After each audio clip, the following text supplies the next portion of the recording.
પ્રભાવતી કીધું કાના તારી સાથે મારો ઝઘડો નથી, આ તારી માં સાથે છે. જશોદા કોઈની માનતી નથી, મારે એને બતાવવું છે. અને આજ હું તને છોડવાની નથી, આજ હું તને માર ખવડાવીને જ રહીશ. કાનોડાએ કીધું કાંઈ વાંધો નહીં. અને પછી તો હાથ પકડીને સીધી હાલતી જ જશોદાની પાસે લઈ જવા. આજ તો મુદ્દા માલ સાથે પકડાઈ ગયો છો. કનૈયો કે કેવા મુદ્દા ને કેવો માલ? બોલે તું મારા ઘરે ચોરી કરવા આવ્યો તો એ બોલે પણ મેં ચોરી કરી છે ક્યાં? કાનુડા એટલા માટે જ મેં તારા હાથ માખણ વાળા થવા દીધા. આ તારા હાથ છે ને આ સાબિતી કાફી છે. કનૈયો કે હું ગઈ તારા ઘેરે માખણમાં માખીઓ પડી હતી કાઢી એટલે હું ચોર થઈ ગયો. માખણમાંથી માખીઓ કાઢી એટલે હું ચોર બની ગયો, એટલે મારા હાથ બગડ્યા. અને માખણમાંથી માખીઓ કાઢી હોય ને તો ખાલી હાથ જ બગડે. તારા હોઠ માખણ વાળા છે જો. કનૈયો કે માખીઓ બધી ઉડી ઉડીને હોઠે બેહે એમાં હું શું કરું? તું ગમે એટલા બાના કાઢે, આજ હું તને છોડવાની નથી. અને પ્રભાવતી કાનાને લઈ અને ઊભી બજારે અને એકલી એકલી લવતી જાય છે. કહેતી હતી ને જશોદા કોઈનું માનતી નથી, કહેતી હતી ને.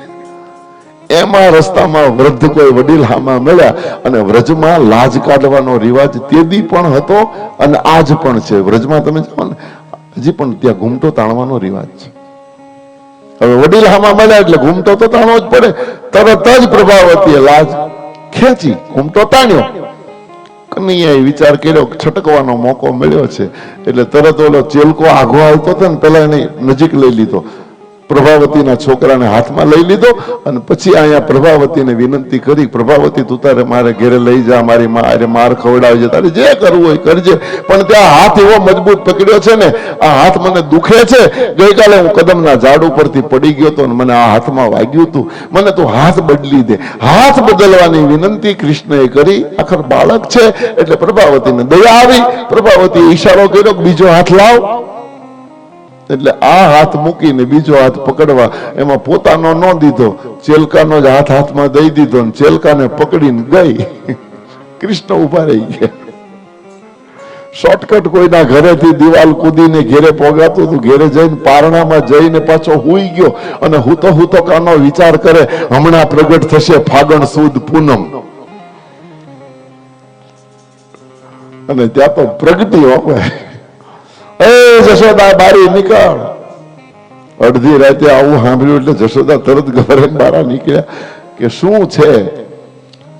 આજ મોટા માલ સાથે પકડી લાવી છું, તું કોઈનું માનતી નથી.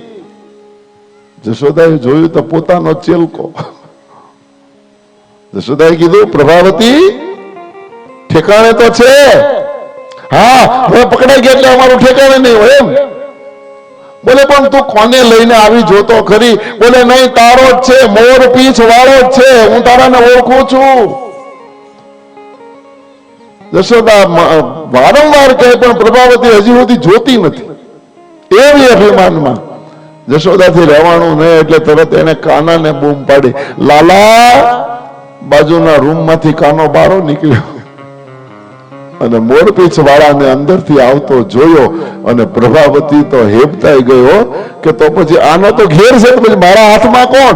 જોવે ત્યાં તો પોતાનો ચેલકો ધક્કો માર્યો. મોવા તું ક્યાં આવ્યો? એવી ભોંઠી પડી, એવી ભોંઠી પડી, એવી શરમાણી. પણ શરમિત અવસ્થામાં એ પ્રભાવતીએ માં યશોદાને કીધું તું કે માં મેં પકડ્યો તો ત્યારે તારો જ કનૈયો હતો, રસ્તામાં કઈક ગડબડ થઈ ગઈ છે. અને આ શબ્દો ઉપર મહાત્માઓ બહુ વિચારે છે,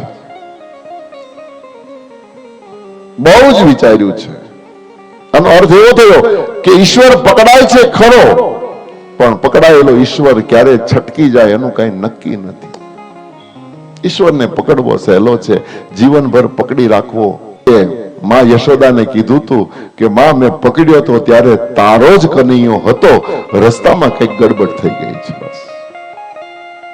અને આ શબ્દો ઉપર મહાત્માઓ બહુ વિચારે છે, બહુ જ વિચાર્યું છે. આનો અર્થ એવો થયો કે ઈશ્વર પકડાય છે ખરો, પણ પકડાયેલો ઈશ્વર ક્યારે છટકી જાય એનું કઈ નક્કી નથી. ઈશ્વરને પકડવો સહેલો છે, જીવનભર પકડી રાખવો મુશ્કેલ છે. સાધનાના સંકલ્પો કરવા બહુ સહેલા છે. આવી એકાદી કથા સાંભળીએ ને અંદરથી આમ ઉભરો આવે, ઉભરો કે બસ હવે તો આપણે રોજ ઠાકોરજીની સેવા કરવી, રોજ એટલા જપ કરવા, રોજ આમ કરવું, રોજ તેમ કરવું. એ અહીંયા બધો ઉકળે, પણ બે ચાર દી થાય ને તો મને બધું બાષ્પીભવન થવા. અને એમાં ઘણા ઘણા તો રવિવાર ઉપર છોડે. હા, કે આ તેમ નથી ને, રવિવારને દી આપણે ટાઈમ કાઢશું તેથી એક હારે હાથે હાથ દીની તેથી એક હારે જપી લેવું, અને રવિવારને દી જ વેવાઈના લગ્ન આવે, બધું જાય.